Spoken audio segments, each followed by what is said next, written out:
C'est simple. On adhère à l'UPE, on choisit un mandat, on forme les personnes pour les préparer à l'exercice de leur mandat et ensuite on exerce son mandat. Il nous faut beaucoup de candidats parce que chaque année nous avons à peu près besoin de 40 à 50 nouveaux mandataires si vous souhaitez vous impliquer et vous engager à l'UPE. Alors, ce qui m'a donné envie, en fait, de devenir mandataire pour l'UPE, c'est de mettre au service de l'UPE mes compétences pour aider et pas spécialement défendre, mais pour aider, pour faire avancer les entreprises et les aider, oui, peut-être dans des besoins qu'ils avaient. Ce n'est pas vraiment un déclic, c'est plutôt une philosophie. Je pense que quand on rentre dans une union patronale, que ce soit sous la houlette du MEDEF ou de la CGPME, c'est parce qu'on est engagé. Et s'engager, c'est avoir un minima, un mandat sur lequel on va défendre, avec lequel on va défendre les intérêts des entreprises. Le déclic pour devenir mandataire a été une rencontre humaine. J'ai eu la chance de croiser des hommes qui militaient au sein de l'union patronale et ils m'ont fait prendre conscience que la responsabilité, ça n'était pas qu'un mot, ça devait être des actes. C'est une rencontre à l'époque, tout simplement, avec un monsieur qui était le secrétaire général de l'Union patronale, du PIAM à l'époque, et qui m'avait rapidement convaincu qu'effectivement, on pouvait agir dans le cadre d'une organisation patronale. D'abord, une volonté ou un besoin pour moi d'être en dehors de mon entreprise de temps en temps pour avoir un peu la tête en dehors du guidon et voilà, voir ce qui se passe ailleurs. Je pense qu'on s'enrichit beaucoup. Et puis l'échange avec d'autres chefs d'entreprise que je connaissais qui étaient juges au tribunal de commerce et qui m'ont fait part de l'enrichissement que ça représentait pour eux. Une rencontre avec un ancien président de l'Union patronale, Bernard Nicoletti, et puis voilà, après on y prend goût et on tombe dans la marmite. Il s'agit plus d'une envie qu'un déclic qui m'a toujours accompagné, qui est celle en fait de représenter au mieux les entreprises vis-à-vis des instances locales, des pouvoirs publics, et à créer par là même aussi un terrain favorable aux échanges commerciaux sur notre territoire. Je vais dire que c'est plus un inné qu'un acquis, oui, en fait. Je me sens le devoir à chaque fois d'essayer d'aider en fait, effectivement le monde de l'entreprise par des actions innovantes ou en tout cas soutenir tout le macroéconomique du bassin où j'exerce. Alors le déclic, je pense, s'est produit auparavant, en 2008, puisque j'ai également été sollicitée pour participer à des élections municipales. Et suite à ces élections et au travail qui m'a été permis de faire au sein d'une collectivité, j'ai pris conscience de cet intérêt pour le bien collectif. Quitte à être acteur dans la région par mon entreprise et par mon envie d'entreprendre et par mes différentes actions dans le milieu associatif, autant le faire dans un organisme qui compte beaucoup sur le plan économique pour permettre à chacun de se développer et aux entreprises azuréennes notamment de grandir et d'avancer tout ensemble. Alors depuis fort longtemps, j'avais ça dans le sang, si je puis dire. J'étais, on va dire, une militante patronale non pratiquante. Et puis je suis devenue pratiquante à partir de 2010, grâce à ma rencontre avec Yvon Grosso. Nous avons échangé. Depuis fort longtemps, je m'étais dit, si un jour je m'engage à l'extérieur de mon activité professionnelle sur des objets civils, pour la société civile, je m'engagerai dans le militantisme patronal pour défendre les entreprises, les chefs d'entreprise et l'ensemble des collaborateurs des entreprises. Et cette rencontre m'a permis de prendre une position au sein de l'Union pour l'entreprise et du MEDEF et de débuter ma vie militante. Mon père aussi a également été mandataire.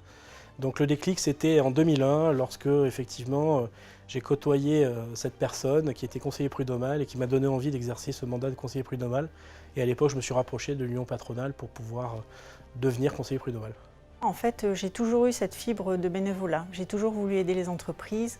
Donc pour moi, c'était naturel quand j'ai su qu'il y avait on pouvait devenir juge au tribunal, sous certaines conditions évidemment.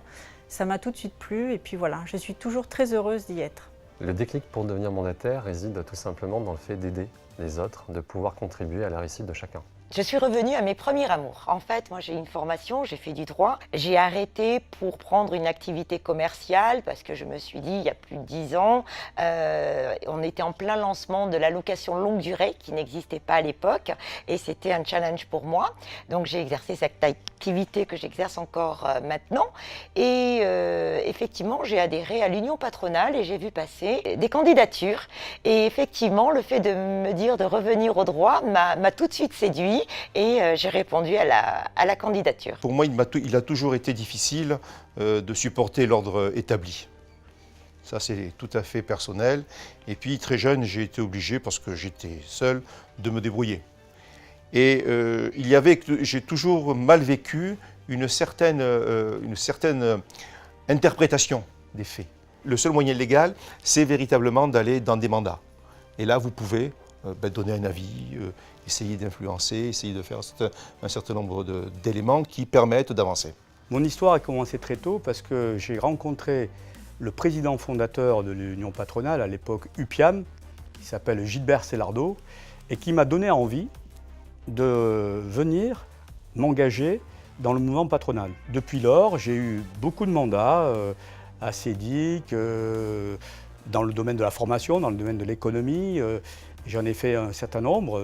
Aujourd'hui, depuis l'âge de 28 ans, je suis engagé. Et je suis aujourd'hui, j'ai le mandat, entre guillemets, suprême, puisque je suis en charge le conseil d'administration m'a élu pour mener à bien notre union patronale, union pour l'entreprise. Ces mandats, c'est véritablement la défense et des chefs d'entreprise et des entreprises. Et lors de ces commissions, donc depuis 5 ans que je suis mandataire, il y a quelque chose qui est très important, c'est que nous n'avons jamais, avec les salariés, voté. C'est-à-dire que nous sommes d'accord. Et pourquoi nous sommes d'accord? Parce que c'est la défense de l'emploi. À partir du moment où on défend les entreprises, on défend aussi l'emploi.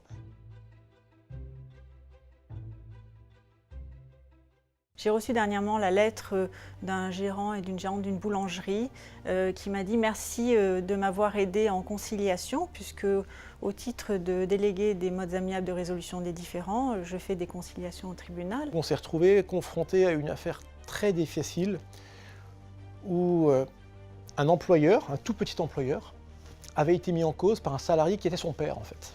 C'est assez difficile à vivre comme situation et quand on arrive à trouver un juste milieu qui accorde l'ensemble des parties, on se dit que ce jour-là, effectivement, on a servi à quelque chose quand même. En tout cas, j'ai personnellement toujours beaucoup de passion à défendre les dossiers et à juger les dossiers des conflits entre employeurs et salariés. Il faut les juger en droit, mais on a vraiment l'impression là d'être utile à quelque chose, tant pour l'employeur que pour le salarié. Parce que pour moi, l'entreprise, c'est le couple, l'ensemble. Le souvenir le plus émouvant, c'est sans doute les réunions préparatoires à cette commission où j'ai vu arriver des hommes actifs, des chefs d'entreprise, chacun ayant travaillé son dossier, apportant son expertise, des éléments trouvés, donc beaucoup d'investissement. Et c'était un moment assez émouvant en effet parce que j'ai eu le sentiment de participer à une communauté qui s'investissait réellement pour l'intérêt général. Lorsque je siégeais à la CEDIC et que nous disposions des moyens de prolonger les droits au chômage des demandeurs d'emploi, et nous avions aussi la possibilité d'octroyer le chômage à des personnes qui démissionnaient. Et un jour, nous avons reçu une demande en commission d'un jeune homme qui nous avait précisé qu'il avait rencontré sur la Côte d'Azur une très jolie jeune fille l'été, photo jointe, qui nous demandait effectivement donc de lui accorder le droit au chômage. Et nous nous étions interrogés, est-ce que si l'on considère collectivement qu'elle est jolie, on lui donne les droits au chômage, sinon on ne les lui donne pas? C'était très joli, c'était très candidat. Une dame plaide contre son employeur pour un licenciement qu'elle juge sans cause réelle et sérieuse. Et puis au cours de la plaidoirie, elle nous explique tranquillement qu'elle était la maîtresse de son employeur, que ça lui plaisait bien, que ça se passait dans l'arrière-boutique, au milieu des emballages, etc. Et puis un jour, elle continue de nous expliquer qu'elle n'avait plus envie. Eh bien, il y a eu des tensions entre l'employeur, enfin son amant et son employé, madame. Et donc, elle a été licenciée. Mais ce qu'elle n'avait pas vu, c'est que dans la salle, son mari était arrivé au cours de la plaidoirie et elle ne l'avait pas vu. À la sortie de la plaidoirie, nous avions beaucoup de difficultés à maintenir notre calme. Hein.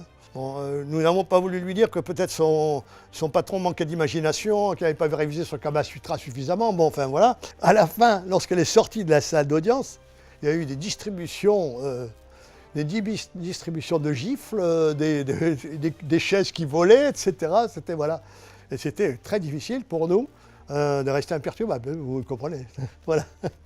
Quelqu'un qui est venu au tribunal pour une facture de 150 €, qui a gagné évidemment. Et quand on lui a demandé pourquoi, elle a dit pour une question de principe. Je ne sais pas si c'est drôle, mais en tout cas, je trouvais que c'était approprié. Je pense qu'elle a eu raison. Lorsque j'étais à la CAF, le cas d'une femme qui vivait avec un monsieur depuis des années sans être mariée, qui du jour au lendemain s'est retrouvée seule, son mari est décédé, enfin son compagnon est décédé, et qui s'est retrouvée expulsée de chez elle, sans rien, complètement démunie, et qui est venue taper à la porte de la caisse d'allocation familiale, surtout par relation, pour essayer de l'aider, de faire quelque chose pour elle, ne serait-ce que faire valoir ses droits simplement. La surprise agréable dans l'adhésion à l'UPE et au mouvement patronal, c'est d'être rentré effectivement dans une famille et d'avoir pu établir des contacts amicaux extrêmement importants et qui aujourd'hui représentent une grande richesse pour moi sur le plan humain et amical et aussi un enrichissement intellectuel très fort.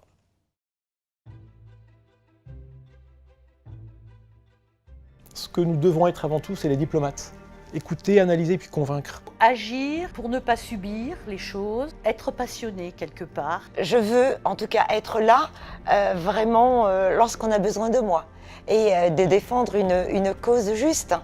C'est d'avoir une vision sur l'avenir, sur ce que vont devenir les entreprises pour qu'on puisse adapter au mieux la formation de nos salariés à l'avenir qui sera le leur bientôt en fait. C'est l'engagement, sans aucun doute, c'est la passion de l'entreprise, c'est cet esprit de solidarité, de corps, d'équipe. C'est mettre les mains dans la farine. C'est pas seulement avoir des beaux discours, pas seulement avoir des belles théories, vraiment, concrètement,